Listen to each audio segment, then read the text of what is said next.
Pineapple princess, he calls me pineapple princess all day as he plays his ukulele on the hill above the bay. Pineapple princess, I love you, you're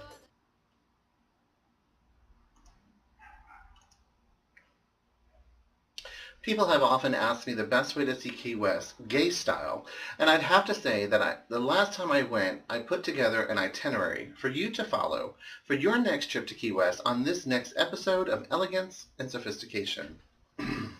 Welcome back. Let's start with arriving early and starting the day with some energy. At 9 a.m., wake up with an iced coffee from the Cuban Coffee Queen. The ice cubes are actually made from frozen chunks of coffee, so prepare for a caffeine surge that will get you through a busy day in Key West. Enjoy alongside a Cuban bagel, cream cheese, Cuban bread, honey, and sesame seeds, and a morning stroll on the promenade surrounding the Key West Bight. At 10 a.m., Key West is home to various military sites and Fort Zachary Taylor, a Florida state park and National Historic Landmark. It is one of the most popular to visit.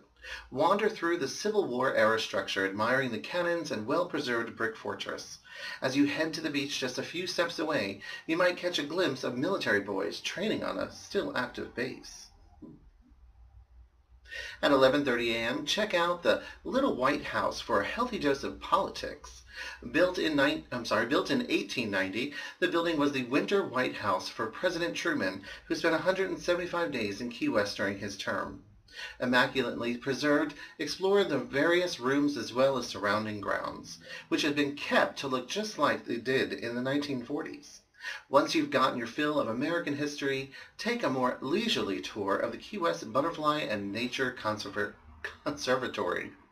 50 to 60 different butterfly species are housed in the open greenhouse, as well as stunning plant life, quails, birds, and 2 flamingos, among other species. At 2 p.m., honey, it's snack time. Stop at the Casa Marina for seasonal eats and delicious cocktails as you overlook the water. Opt for the house special conch balls, a lightly breaded and fried bite filled with local conch that's served with traditional tartar sauce and a spicy chipotle mayo. Sip on dark rum, pina coladas, and trust me, they're the best we've ever had. And they're going to be the best you ever had. Before taking a minute to digest on the hotel restaurant's oceanfront hammocks. At 3:30 p.m., now on to the last cultural attraction of the day. Literary legend Ernest Hemingway called Key West home, living and writing on the island for over 10 years. Make sure you take a group tour of his vacation casa. The enthusiastic guide will keep you informed with session under 40 minutes, and you'll learn just enough to truly appreciate the space.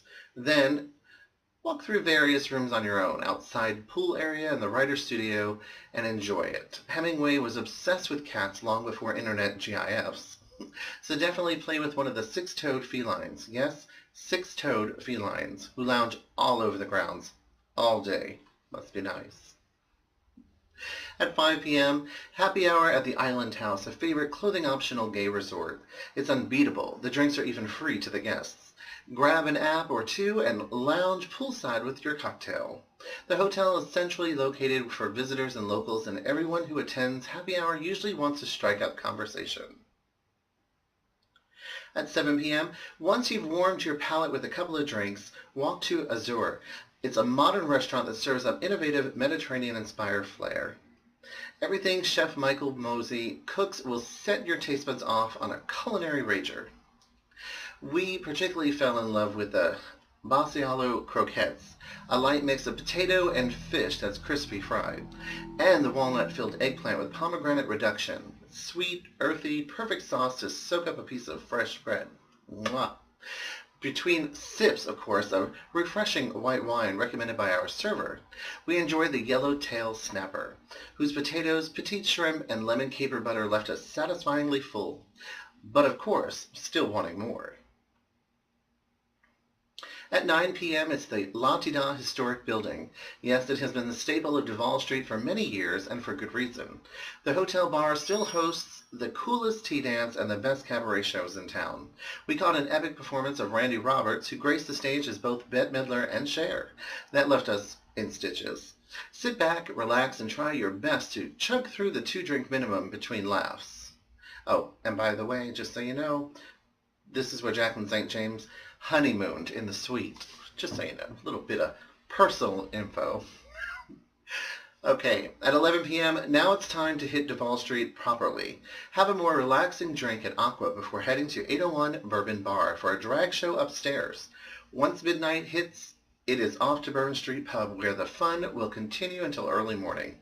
Make sure you check out the outside area. You can jump in the pool or recline in the back sitting patio. Just mind the nondescript man cave behind you.